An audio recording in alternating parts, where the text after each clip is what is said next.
The first time my mother's boyfriend called me sweetheart, he did it like an order. He didn't smile. He didn't blink.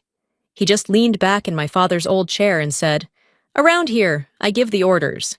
My mother laughed softly, not because it was funny, but because she was afraid to do anything else. That laugh has haunted me ever since. It was the sound of a woman surrendering in her own home. My name is Monica Fairley, and that night, standing in the doorway, I realized something I never thought I'd have to face. After years of fighting wars overseas, I had just come home to the most dangerous battlefield of my life, my mother's living room. The drive back to Flagstaff felt longer than it should have. Maybe it was the rain, the kind that blurs the road and makes you question if you're actually going home or just retracing mistakes. The closer I got, the heavier the air felt, like the mountains themselves were holding their breath. When I pulled into the driveway, something caught my eye. The old wooden sign that once read Fairley was gone. In its place, carved clean and confident, were new words, Home of the Brenners. I sat there for a full minute, engine running, trying to decide if I was too late or just unwanted. Inside, the smell hit me first. Cigarettes, cheap beer, the faint bite of burnt wood, and beneath it, something colder. Absence. The TV hummed with the sound of a sports game, loud and careless, filling the space where silence used to mean comfort. He was there. A large man, maybe 60, broad-shouldered, hair trimmed military short. He sat in my father's chair, legs crossed, the remote balanced on his thigh. My mother hovered beside him, holding a tray of coffee like a waitress afraid of spilling. He looked at me the way men like him always look, half a smirk, half a warning. His handshake was soft, damp, and brief. The kind of gesture that says, "I don't respect you, but I'll pretend to." I didn't return the pretense. I just noted the missing family photos, the new hunting picture on the wall, and the way my mother's eyes never quite met mine. That night, when she went upstairs, I stood on the porch watching the rain. The wooden sign creaked in the wind, mocking me with every swing. 5 hours home, and the place already felt occupied. Later, as I unpacked my bag, a flash of silver caught the light. My rank pins, 2 small stars, cold and silent against blue velvet. I brushed a finger across them and whispered to myself, not a promise, but a warning. Stay calm, stay disciplined. You've seen worse battlefields than this. The first few days, I tried to pretend nothing felt wrong. I woke early, brewed coffee, and let my mother fuss over it. She'd whisper that Carl liked a little more milk, like it was a secret recipe that kept the peace. Every time she said his name that way, soft, careful, it cut through me like a paper wound that wouldn't heal. This was the same woman who once told me never to shape myself around anyone else's comfort. Now she seemed smaller, orbiting around a man who didn't even notice. At night, Carl held court in the living room, a glass of bourbon in one hand, telling war stories with the confidence of someone who'd practiced them in front of a mirror. He spoke about Fallujah, about leading a recon unit that didn't wait for orders. He looked at me, waiting for admiration. I smiled politely. "What was your MUS, sir?" He froze for half a second, just long enough for me to know. No real soldier ever forgets their MOS. That moment sat heavy in me. Later, while organizing the linen closet, I found an envelope labeled with both their names, joint account, Carl Brenner and Diane Fairley. The statements inside showed withdrawals like clockwork, 1-200, 3,000, 1-800, all in Carl's handwriting. My pulse slowed to something sharp and steady. When I asked about it, my mother's eyes darted away. She told me he was helping with a few investments, that she knew what she was doing, but the tremor in her voice said otherwise. That evening, when Carl went out, I passed by his desk. A manila folder lay open. Draft deed of transfer. 2 names, his and my mother's, typed side by side under co-ownership of property. I closed it carefully, hands trembling. My father's words echoed from years ago.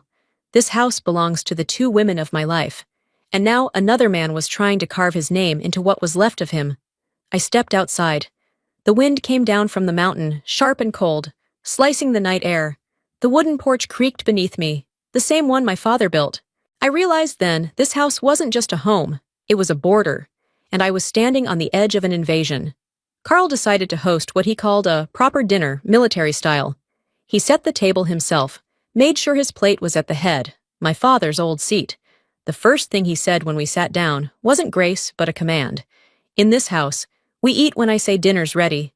I watched him for a while. My mother spooned food onto his plate first, then mine. She smiled like she'd forgotten another way to exist. Carl poured himself a drink and launched into a speech about how the military used to be simpler, how men led, women followed, and that's how wars were won. I set my fork down. Strange, I said quietly. I don't recall losing one under a woman's command. The air froze. Carl's lips curled into a thin smile. Guess you haven't been in the real battles then. I tilted my head. No, I said. Just the ones that leave real scars. He leaned closer, his voice dropping into something that crawled under my skin. Don't pull rank here, Monica. In this house, I give the orders. Something inside me clicked. Not out of fear, but recognition. I'd heard that tone before, from men who mistook volume for authority. The difference was, I'd been trained to stay calm while they shouted. I looked at him and said evenly, Then you'd better be sure who you're giving them to. He laughed once, short and dismissive. My mother's hand trembled as she reached for her glass. Carl's just tired, she murmured. So am I said, standing up to clear my plate. That night, I sat on my bed, the small notebook I'd carried through every deployment open on my lap. The first page read, Command Principles, Observe, Contain, Neutralize, Debrief, under it. I wrote a new line, Phase 1, Observation Complete.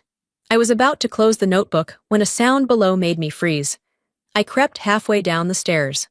Carl stood in the living room, the glow of a lamp catching his face. He was rifling through the old drawer my father had once locked, pulling out papers. In his hand, a document stamped Home Equity Refinance. He picked up a pen and began signing my mother's name, shaky, wrong. Then he sealed the paper in an envelope. Neat as a man who'd done it before. From the stairway.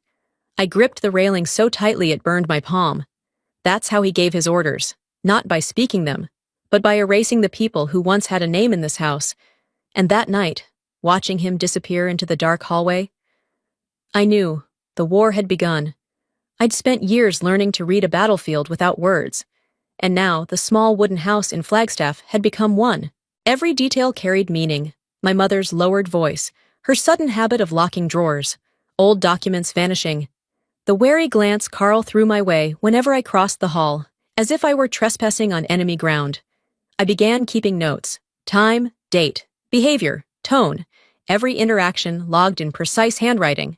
It wasn't paranoia. It was training, the only thing keeping my anger from taking control. When emotion rules, discipline dies, and I'd sworn never to lose on either front. I called an old friend, Elnetta Brooks, who still worked in JAG Corps. I told her I needed a favor, off the record. She asked whose record, I said. A retired Marine named Carl Brenner. 2 days later, her email arrived, short, surgical, dishonorable early discharge, conduct unbecoming, case sealed in 2009. I read it 3 times.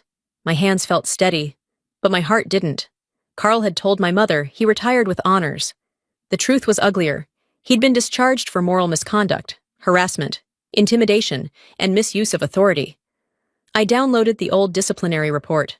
The words were clinical, but they bled through the screen. Exhibits controlling behavior, psychological intimidation, and manipulation of subordinates. I exhaled through a tight smile. Same pattern, different battlefield. Later, I checked my mother's bank account online. Nearly $80,000 had been transferred over the past 6 months to an account in Texas under Carl's name. My stomach clenched. This wasn't just emotional control. It was organized theft. That night, I caught him outside on the porch, talking on the phone. Yeah, once the house title clears, we'll get the reefy cash. Then we're done here, done here. Those 2 words looped in my head long after he went to bed. Men like Carl always had an exit strategy. When they said done, they meant done bleeding someone dry. In my notebook, I wrote 3 words, protect, neutralize, restore, then closed it. A moment later, footsteps stopped outside my door. The air changed. You working on something, Colonel? He asked, half sneering. Just strategy. Carl always helps to stay sharp. He smirked and walked away, not realizing he'd already been reduced to a case study. The next morning, my mother cooked breakfast like nothing had changed, but her hands trembled when she poured coffee. Carl says he might refinance the house for a better rate, she murmured. He doesn't own the house. Mom, we're partners now. Monica. You don't understand. He's been so good to me.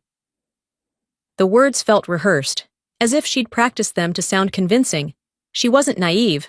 She was being reprogrammed, taught that obedience was affection, silence was safety. Carl walked in mid-conversation, resting a heavy hand on her shoulder. His smile didn't reach his eyes. Your daughter's a fine officer, but she forgets chain of command. Chain of command doesn't apply when the commanding officer's a fraud. The air cracked open. My mother's face went pale. Carl's voice turned low. Oily? You think you're protecting her, but you're just making her afraid of you. That line hit me harder than I expected. Not because I believed it, but because I could see my mother beginning to. That's what gaslighting does. It doesn't erase your truth. It convinces you it's dangerous to have one. That night, the house fell quiet. I found Carl asleep in my father's old chair, a half-empty glass near his hand. I opened the drawer he'd once locked and found a thick envelope. Inside was a mortgage refinance agreement with my mother's forged signature, shaky and deliberate. The handwriting wasn't hers. I took photos and sent them to Elena. She replied within minutes. Forgery. State crime if proven. Move fast. I searched deeper and found another lie. A laminated ID. Retired latte. Colonel, USMC. The font was wrong. The emblem off-center. A real veteran would spot the fraud instantly. He hadn't just deceived my mother. He'd conned the system itself. The next morning, I joined him on the porch with 2 mugs of coffee. He stared at the mountain range, his face puffy from drink. You military people always act like you're saving the world, he slurred. No, I said quietly, just trying to save the small parts that still matter. Like this house, like the woman inside it. He barked a laugh. You can't save her from herself. She needs me. You'll see. I stood, meeting his bloodshot eyes. No. Carl, what she needs is proof. That night, I opened the small box on my desk. 2 silver stars gleamed under the lamplight. I wiped them clean, feeling the weight of what was coming. Observation complete. Next phase. Confrontation. By Friday, the sky over Flagstaff sagged low with snow. I tried finishing a Pentagon report, but the silence downstairs kept pulling me back. My mother barely spoke. Carl had gone to the bank again, another step toward taking what didn't belong to him. I sat at the kitchen table, laptop open, the faint glow brushing against a small steel case beside me. Inside were 2 silver stars. I hadn't opened it yet, but the time was coming. The door burst open. Carl stumbled in, dripping snow, whiskey heavy on his breath, still working. Colonel, he sneered. Paperwork never ends, I said. He laughed. Close it. Rude to work when guests are in the house. I'm not a guest. Carl, I live here too. He leaned closer. No, you visit here. This is my house now, and in this house. I stood before he finished. You give the orders, right? Exactly. He snapped. I unzipped my bag slowly, the sound slicing through the quiet. I placed the case on the table, flipped the latch. 2 silver stars glinted beneath the kitchen light. Colonel Monica Fairley, United States Air Force. You're addressing a superior officer, Mr. Brenner. His face drained white. You're lying, then salute and find out. He froze. My mother appeared on the stairs, clutching a cup that trembled in her hand. Carl turned. Desperate. Diane, she's manipulating you. I held my mother's eyes. Mom, if he respected you, he wouldn't need to own you. The room fell still. The old clock on the wall stood frozen at 11:47. Now, stand down. The cup slipped from her hand and shattered. Carl stormed out into the storm. Later, my mother sat at the table, voice thin. You're really a colonel? Yes, ma'am. Paperwork and all.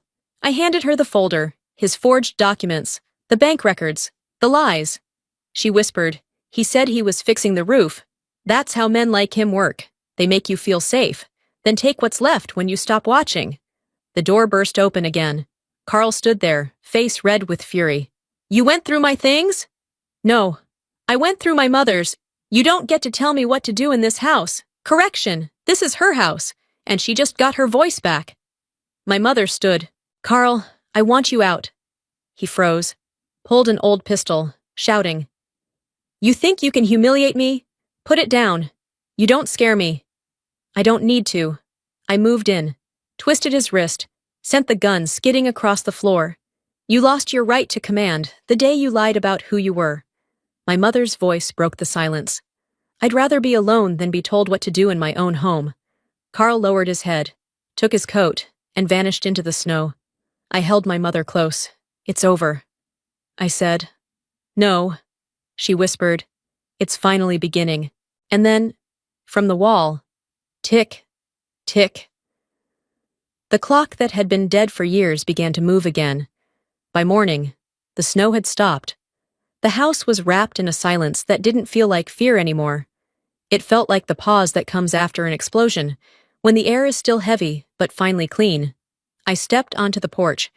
The footprints Carl left behind were frozen into the ice, a trail leading all the way to the gate before disappearing into white. Inside, my mother sat at the kitchen table, her hands wrapped around a cold cup of coffee. Her eyes were open but distant, like she was watching the memory of him fade. He'll come back, she said softly. He won't. I told her. He lost his power the moment you said no. We sat there in quiet understanding, the kind that only exists between two people who've both survived the same storm. Then I went to the garage and came back with a can of blue paint, the shade my father always liked, the color of the Arizona sky after rain. What are you doing? Reclaiming the walls. We painted together in silence, the scent of new paint mixing with the familiar smell of pine. Each stroke covered a stain, a nail hole, a lie. Where Carl's fake medals once hung, fresh color spread smooth and bright. I said, Command isn't about control. Mom, it's about responsibility. She paused, brush in hand. I don't want command, she whispered. I just want to feel safe again. Then start by taking your space back. When I moved my father's old armchair, she walked over and laid her palm on the worn leather. Your father's chair feels empty again, she said quietly, but not heavy anymore. I stopped painting. The weight of her words settled between us, and I realized we weren't just fixing walls. We were repairing memory. By the time we finished, the light outside had shifted to gold. My mother smiled, truly smiled, for the first time in years. Maybe I'll start painting again, she said. The mountain still looks the same, doesn't it? Always. I told her.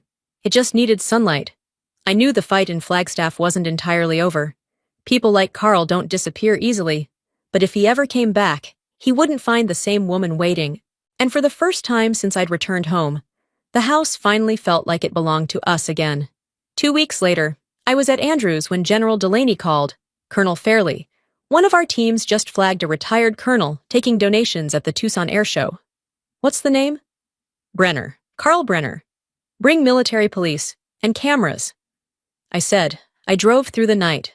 By morning, the desert was blinding. Flags rippled in the dry wind, and the crowd shimmered under the sun.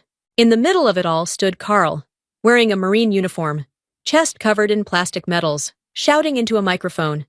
We served this nation with honor. I stayed in the shade, watching the light flash off his lies. 2 MPs approached. Mr. Carl Brenner, you're under arrest for impersonating a retired officer and for fraud. He laughed. You don't know who I am, the officer replied. We know exactly who you're not. The crowd went silent. A veteran removed his cap. Carl turned and saw me in full uniform, 2 silver stars gleaming. You did this. No. Carl. The truth did. As they led him away, taps played faintly from a nearby tent. An old vet saluted me. Thank you, Colonel. Some of us fought men like him our whole lives. So did I said.